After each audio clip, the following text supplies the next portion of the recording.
Doc, ano pong nangyari? Last week pa po yung aksidente niya. Na-check naman namin lahat. CT scan, head trauma, whiplash, lahat clear. Pero bakit siya biglang nag-collapse? Tama po kayo. Pagkatapos po ng aksidente, we did all the necessary checks for internal injuries, concussion, fractures, and organ damage.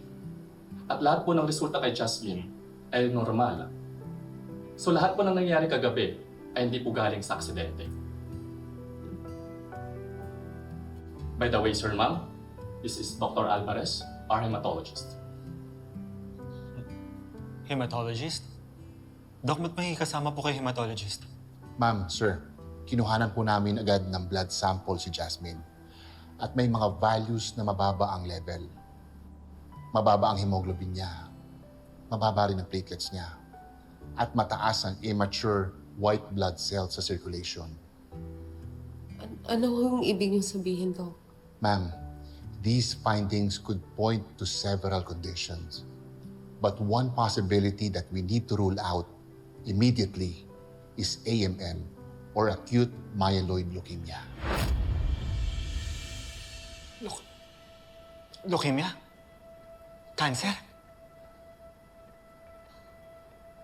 Simpleng may cancer ang anak ko?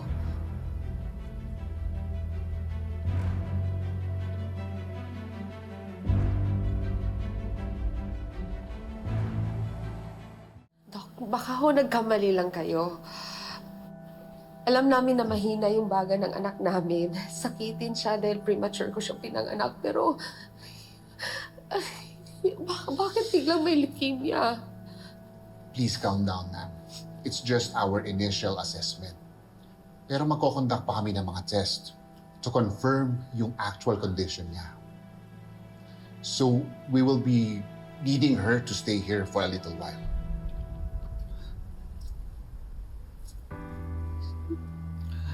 Ipe-prepare na po muna namin yung mga test. Excuse me for now.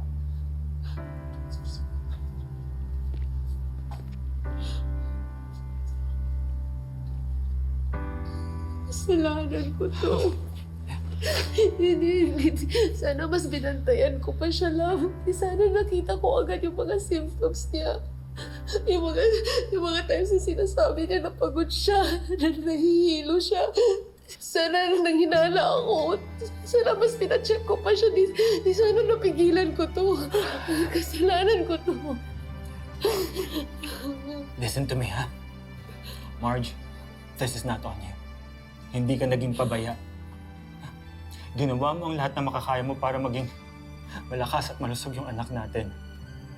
Pero hindi natin kontrolado ang lahat. Lalo na yung pagkakasakit niya. Anong gagawin natin? Kailangan makita ni Jasmine na lagi tayong nandito para sa kanya. Hindi niya dapat makita na natatakot tayo, nag-aalala tayo para sa kanya. Marge, we need to be strong. Para maging matapang din yung anak natin. Huh?